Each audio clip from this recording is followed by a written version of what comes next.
তো good morning বন্ধু বান্ধৱীসকল, কি খবৰ আপোনালোকৰ? আশা কৰিছোঁ নিশ্চয় ভাল। তো মোৰ ইউটিউব চেনেল চম্পক ব্লগ চলাই আপোনালোকক স্বাগতম জনাইছোঁ। মই আছোঁ বৰ্তমান গোলাঘাট ৰঙাজানত, আৰু কৰ্মসূত্ৰে মই বৰ্তমান ৰঙাজানতে আছোঁ। তো ইয়াতে আমাৰ ফেব্ৰিকেশ্যনৰ কাম চলি আছে। তো যিহেতু নুমলীগড় ৰিফাইনাৰী প্ৰজেক্টৰ কাম চলি আছে, যিহেতু তাত জেগা কম, সেইটো কাৰণে ইয়াত আমাৰ ফেব্ৰিকেশ্যনৰ কাম চলি আছে। অকল আজি কি মই ভাবিলোঁ আপোনালোকক ৰঙাজানত কি কাম চলি আছে, কেনেকুৱানো কাম, তো গোটেইখিনি বস্তু মই এইটো ভিডিঅ'ত আপোনালোকক দেখুৱাবলৈ চেষ্টা কৰিম। আৰু আপোনালোকে দেখা পাই আছে মোৰ পিছপিনেদি যিটো ৰ'ড আছে, এইটো ৰ'ড যদি আপোনালোকে ইফালে যদি চিধাই যায় তেতিয়াহ'লে আপোনালোকে ডিমাপুৰ নাগালেণ্ডলৈ যাব পাৰিব, আৰু যদি আপোনালোকে যদি ইফালে যায় তেতিয়াহ'লে আপোনালোকে নুমলীগড় আৰু ইফালে গ'লে গোলাঘাটৰ টাউনলৈ যাব পাৰিব। তো কেনেকুৱানো কামবিলাক চলে ৰিফাইনাৰীৰ, কেনেকুৱা কাম হয়, যিহেতু তাত জেগা কম আছে, সেইটো কাৰণে ইয়াত বন্ধুসকল ফেব্ৰিকেশ্যনৰ কামবিলাক চলি আছে। যিখিনি বস্তু ইয়াত বনাই আছে, আৰু এইখিনি গোটেইখিনি বস্তু বনাই পেলাই ৰিফাইনাৰী পিনে লৈ যাব। তো ইয়াত একো বস্তু নেৰাখে, আৰু এয়াই আমাৰ কামবিলাক। আৰু এইখন হৈছে আমাৰ কামৰ গেট, যিহেতু এতিয়া মই ডিউটিলৈ আহি আছোঁ, তো সেইকাৰণে মই ভিডিঅ'টো বনাবলৈ চেষ্টা কৰিছোঁ। এইখন হৈছে আমাৰ গেট, আৰু আমি ভিতৰলৈ সোমাই যাম। ভিতৰলৈ সোমাই যাই আপোনালোকক গোটেইখিনি বস্তু দেখাই সোমাই আহিয়ে আপোনালোকে দেখা পাব এইটো এটা মেচিন হয়। তো এই মেচিনেৰে এনেকৈ প্লেটবিলাক কাটি আছে। তো এইটো হৈছে এটা পাপ মেচিন। তো এই পাপ মেচিনৰ সহায়ত এনেকুৱা ডাঙৰ ডাঙৰ প্লেটবিলাক কটা হয়। তো এইটো কাটিলে এনেকৈ এইটো মেচিনেদি কাটিলে প্লেটবিলাকৰ এনেকুৱা ভি বনোৱা হয়, আৰু ভি বনালে আপোনাৰ ফিনিচিংটো ভাল হয়। তো সেইটো কাৰণে এইবিলাক হেভি থিকনেছৰ প্লেটবিলাক ধুনীয়াকৈ এইটোৱেদি কটা হয়। তো এয়া এনেকৈ প্লেটবিলাক কাটি আছে, আৰু এইটো কাটিবলৈ হ'লে আপোনাৰ দুটা গেছ ব্যৱহাৰ কৰা হয়। তো সেই দুটা গেছ হৈছে এনেকুৱা এটা অক্সিজেন এটা দেখা পাব। তো এইটো হৈছে অক্সিজেন, আৰু এইটো হৈছে LPG। তো দুয়োটাৰ সহায়তে সেই দুটা প্লেট কটা হয়। তো এনেকুৱা মিটাৰ লগোৱা আছে। তো মিটাৰত চাই পেলাই কিমানটো গেছ লাগে, গোটেইখিনি বস্তু ঠিক কৰি পেলাই এনেকৈ সেইটো মেচিনেৰে কটা হয়। ইয়াত বেণ্ড কৰা হয়। এইটো হৈছে এটা বেণ্ডিং মেচিন, আপোনালোকে দেখা পাব। এই বেণ্ডিং মেচিনৰ সহায়ত গোটেইখিনি প্লেট বেণ্ড কৰা হয়। এনেকৈ বেণ্ড কৰা হয়। বেণ্ড কৰি পেলাই যিটো চিমনি বনোৱা হয়, এইটোৱে হৈছে এইটো চিমনি। এই চিমনিটো বেণ্ডিং কৰাৰ পিছত এনেকৈ বনোৱা হয়। বনোৱাৰ পিছত তাৰপিছত ইয়াত এনেকৈ ৱেল্ডিং মাৰি আছে। তাৰপিছত যিটো চিমনি বনোৱা হ'ব, তাৰপিছত ইয়াত যিবিলাক মামৰ থাকিব, ইয়াত যিবিলাক মামৰ লাগি আছে, এই গোটেইখিনি মামৰ এই ডাঙৰ ঘৰটোত চফা কৰা হ'ব। এইটো হৈছে এটা ব্লাষ্টিং হয়। ইয়াত আপোনাৰ গোটেইখিনি মামৰ ইয়াত ঘৰটো। তো এনেকৈ সোমাই আহি আপোনালোকে দেখা পাব এই ঘৰটোত এনেকৈ ব্লাষ্টিং কৰা হৈ আছে। তো এনেকৈ চিমনিটো চফা কৰা হৈছে। এনেকৈ আপোনালোকে চাব পাৰে চিমনিটো এনেকৈ হাৱা মাৰা হৈছে ইয়াত, যিটো আপোনাৰ হাৱাইদি এনেকৈ কি ধুনীয়াকৈ চফা কৰা হৈছে গোটেইখিনি বস্তু। ইয়াতে এইজন মানুহে কৰি আছে, এইজন বিহাৰৰ হয়, এইজনে ব্লাষ্টাৰ হয়। তো এইজনৰে এইটো হৈছে কাম। তো এইবিলাক চাফা কৰে এইজনে, আৰু ইয়াৰ লগত সহায় কৰে এখেতে। তো ইহঁতে লাগি পেলাই গোটেইখিনি বস্তু চফা কৰা হয়। তাৰপিছত এইবিলাক বস্তু পেইণ্ট কৰা হয়। পেইণ্ট কৰাটো ইয়াতে হয়। ইয়াত এনেকৈ পেইণ্ট কৰা হয় চবখিনি বস্তু, আৰু এনেকৈ ইয়াত মানে হাৱাটোৰ বস্তু ভিতৰত এটা বস্তু দিয়া হয়। তো एजन भाई ऐसे इसको हम पूछेगा एक बार। तो जो यहाँ पे हवा इसको देता है, उसमें क्या क्या लगाना पड़ता है उसके साथ? हवा देता है कॉपर डाला जाता है इसके अंदर। हाँ, इसके अंदर में कॉपर डाल के इसका कंप्रेसर चालू करके प्रेशर हाँ, वाल लगा के, हाँ, उसके बाद ये पाल्सर इसमें होता है। हाँ, ऐसे उसके बाद हाँ, ये जगता है। हाँ, हाँ, तो नोजल है ना, नोजल जो है इसमें सीधे हाँ, ऐसे ब्लास्टिंग होता है। हाँ, उसके बाद मामू किया, चेंज होगा, चेंज होने के बाद माल निकल गया। हाँ।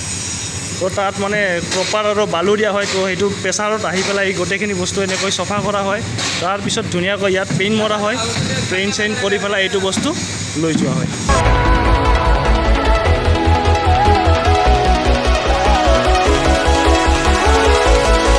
যিটো বস্তু দি হাৱাদি প্ৰেছাৰেদি আপোনাৰ এই বস্তুটো চফা কৰা হয়। তো এইটোৱে হৈছে এইটো মেচিন, আৰু এই মেচিনটো এখেতে ষ্টাৰ্ট দিব। তো এইটো মেচিনৰ সহায়ত যিমানটো হাৱা মানে প্ৰেছাৰ লাগে সেইটো ইহঁতে লৈ পেলাই তাত ব্লাষ্টিঙেদি চফা কৰে। আৰু সেনেকৈ সেই বেণ্ডিং মেচিনটোত এনেকৈ ৰিংটো বনাইছিলে। তো এই ৰিংটো বনোৱাৰ পিছত এইটো ৰিংটো কমপ্লিট হৈ গ'ল, আৰু এনেকৈ ৰিংটো ওলাই আছে। তো ৰিংটো ওলাবৰ আগতে আপোনাৰ যিডাল ৰুলিং আছে ভিতৰত, তো এনেকৈ ফাৰ্ষ্ট ৰুলিংডাল ওলাব লাগিব। কিয়নো এই ৰুলিংডালৰ ৱেট নাই বুলিও আপোনাৰ 4 পৰা 5 কুইণ্টেলৰ ভিতৰত হ'ব। তো সেইটো কাৰণে এনেকৈ হাইড্ৰাইডি উঠাই আছে। হাইড্ৰাইডি উঠাই পেলাই এনেকৈ নুমাই আছে। তো এনেকৈ নুমাই থ'লে তাৰপিছত এনেকৈ হুক লগাই পেলাই আপোনাৰ ৰিংটো এনেকৈ লৈ যাব। তো এনেকৈ ৰিংটো লৈ পেলাই আপোনাৰ উঠাই আছে। এনেকৈ ৰিংটো উঠাই পেলাই আপোনাৰ এনেকৈ লৈ পেলাই আপোনাৰ ছাইডৰ পিনে লৈ যাব কিয়নো এইটো কমপ্লিট হৈ গ'ল এইটো কমপ্লিট হোৱাৰ কাৰণে এইটো বস্তু আপোনাৰ এতিয়া ছাইডত নি থৈ দিব তাৰপিছত আৰু আপোনাৰ এনেকৈ আনি এনেকৈ নতুনকৈ বনোৱা হ'ব তো এয়াই এনেকৈ লৈ যাই আছে আৰু আপোনালোকে যদি ইফালে চাই তেতিয়াহ'লে আপোনালোকে এনেকুৱা এখন হাইড্ৰা দেখা পাব আৰু ইফালে চালে এনেকুৱা এখন হাইড্ৰা দেখা পাব তো যিটো বস্তু মানুহে উঠাব নোৱাৰে তো সেইটো বস্তু এইখন হাইড্ৰাই উঠাবলৈ উঠায় আৰু যিটো বস্তু এইখন হাইড্ৰাই উঠাব নোৱাৰে আৰু এইটো বস্তু আপোনাৰ এইখন হাইড্ৰাই উঠায় আৰু আপোনাৰ এইটো বস্তু উঠাব হ'লে আপোনাৰ ইয়াৰ দুইখন হাইড্ৰা আছে দুইখনৰে উঠাব নোৱাৰিব কিয়নো ইয়াৰ ৱেইটটো বহুত আছে আৰু ইয়াৰ হাইটটোও বহুত সেইকাৰণে ইয়াক উঠাবলৈ হ'লে আপোনাৰ এটা বেলেগ হাইড্ৰা আনিব লাগিব তাৰপিছত এইবিলাক আপোনালোকে এনেকুৱা দেখা পাব এইবিলাক হপাৰ হয় ৰিফাইনাৰীতে লাগিব এইটো ইফালে চালে আপোনালোকে এইটো এটা দেখা পাব এইটো এটা হপাৰ হয় এইবিলাক বনাই আছে এইবিলাক বস্তু এইটো য'ত লৈ যাব তাত ওলোটাকৈ লগাই দিব কেনেকৈ কি কৰিব এইটো আমিও ইমান ভালকৈ নাজানো কিয়নো আমি বনাব লাগে আমি বনাওঁহে কিন্তু কেনেকৈ কি বস্তুবিলাক সেই হয় আমিও ইমান ঠিকমতে নাজানো এইবিলাক তো এইবিলাক দেখিবলৈ পাব আৰু এইবিলাক হৈছে আপোনাৰ কাৰ্ভ এংগেল য'ত ইয়াৰ তলত এনেকৈ লগোৱা হ'ব এইটো বস্তু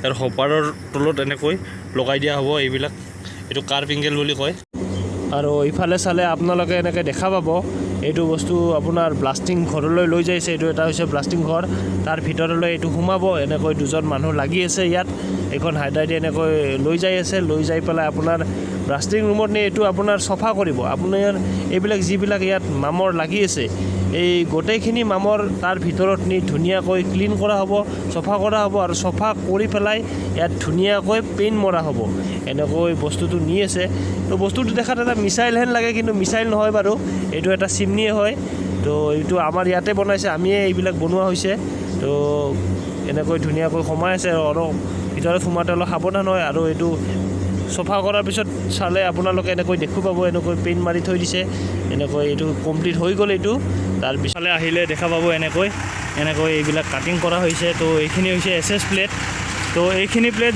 কাটিব হ'লে আপোনাৰ এইটো মেচিনেৰে কাটিব লাগিব কিয়নো এই প্লেটখিনি আপোনাৰ গেছ কাটিঙেদি কাটিব নোৱাৰে কিয়নো এইটো হৈছে এছ মানে ষ্টেণ্ডাৰ্ড ষ্টিল হয় তো এইটো যদি গেছেদি কাটি দিয়ে এই প্লেটটো গলি যাব সেইকাৰণে এই মেচিনটোৱেদি আপোনাৰ এই গোটেইখিনি প্লেট এই মেচিনটোৰে এনেকৈ কাটিব লাগিব আৰু এই প্লেটটো যদি আপোনালোকে চাব যায় এই প্লেটটো নাই বুলি আপোনাৰ এখন প্লেটত 12 মিটাৰকৈ আছে আৰু এই এনেকুৱা 12 মিটাৰ প্লেট আপোনাৰ নাই বুলি 20-30খনমান আছে আৰু এইবিলাক প্লেটৰ পৰাই আপোনাৰ ৰিং বনোৱা হ'ব এনেকুৱা ৰিং বনোৱা হ'ব আৰু এই গোটেইখিনি প্লেট এইজন মানুহে কাটে তো এই দাদাৰে কাম হয় এইটো তো গোটেইখিনি বস্তু এই দাদাই কাটিব লাগিব তো ইমান সহজো নহয় এইবিলাক কাম কৰিবলৈ হ'লে বহুত টান কাম হয় তো ভাবক যদি এইটো মেচিনেদি কাটিব লাগে আৰু এই মেচিনটোৰ ৱেট হৈছে আপোনাৰ নাই বুলিও 7 কিলো হয় আৰু আগতে এনেকুৱা মেচিন আছিলে 9 কিলোলৈকে আছিলে কিন্তু সেইটো মেচিন এতিয়া নাই তো এইটো মেচিনৰ 7 কিলো ওজন হয় তো এইটো মেচিন লৈ এই দাদাজনে আপোনালোকে দেখিব পাইছে তো এইখন এখন হাইড্ৰা হয়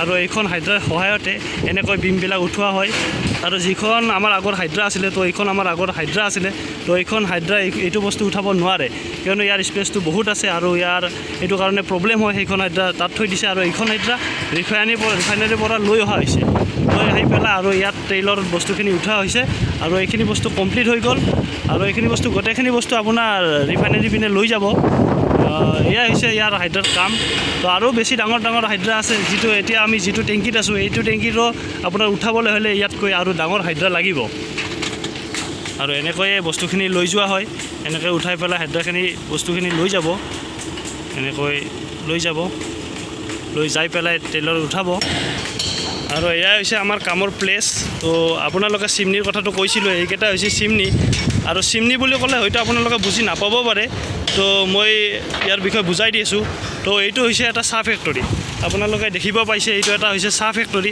তো চাহ ফেক্টৰীত এইটো আৰু এইটো এনেকুৱা আপোনালোকে দেখিব পাইছে এইটো হৈছে এটা চিমনি হয় তো যিটো বস্তু ধোঁৱা ওলায় তো ধোঁৱা ওলাত এইটো চিমনি ব্যৱহাৰ কৰা হয় আৰু ইয়াৰ আকৃতিটো আপোনালোকে দেখিব পাইছে বহুত সৰু আৰু ইয়াৰ আকৃতিটো হৈছে আপোনাৰ যথেষ্ট ডাঙৰ কিয়নো এইটো ৰিফাইনাৰীত ব্যৱহাৰ কৰা হ'ব আৰু এইটো হৈছে আপোনাৰ চাহ ফেক্টৰীৰ হয় আৰু এইবিলাক বস্তু বনাই আছে আমাৰ এই গোটেইখিনি বস্তু ইয়াত বনাই আছে আৰু এইবিলাক পাইপ হয় পাইপবিলাক ইয়াত সব ব্লাষ্টিং কৰি এইবিলাক সব লৈ যাব ইয়াত যিখিনি বস্তু আছে গোটেইখিনি বস্তু লৈ যাব ইয়াৰ পৰা ইয়াত একো বস্তুৱে নাথাকে তো ইয়াতে গোটেইখিনি বস্তু বনাই থকা হৈছে আৰু গোটেইখিনি বস্তু বনোৱা ইয়াত মোটামুটি কমপ্লিট হ'লে আৰু বেছি কাম নাই বৰ্তমান আৰু এনেকৈ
আগলৈ আৰু এনেকৈ ভিডিঅ' বনাবলৈ চেষ্টা কৰিম তো ভিডিঅ'টো বনোৱাত যথেষ্টখিনি হয় টাইম নাপাওঁ যিহেতু কামৰ মাজত থাকোঁ এইটো কাৰণে টাইমৰ অলপ প্ৰব্লেম হয় তো এনেকৈ ভিডিঅ' বনাব নোৱাৰোঁ তো তাৰ মাজতো হ'লেও ভিডিঅ'টো আপোনালোকক বনাই দিবলৈ চেষ্টা কৰিছোঁ যদি ভিডিঅ'টো ভাল লাগিছে তেতিয়াহ'লে লাইক কৰিব শ্বেয়াৰ কৰিব কমেণ্ট কৰিব ছাবস্ক্ৰাইব কৰিব আৰু কাষত থকা বেল আইকনটো টিপিবলৈ একেবাৰে নাপাহৰিব তো ধন্যবাদ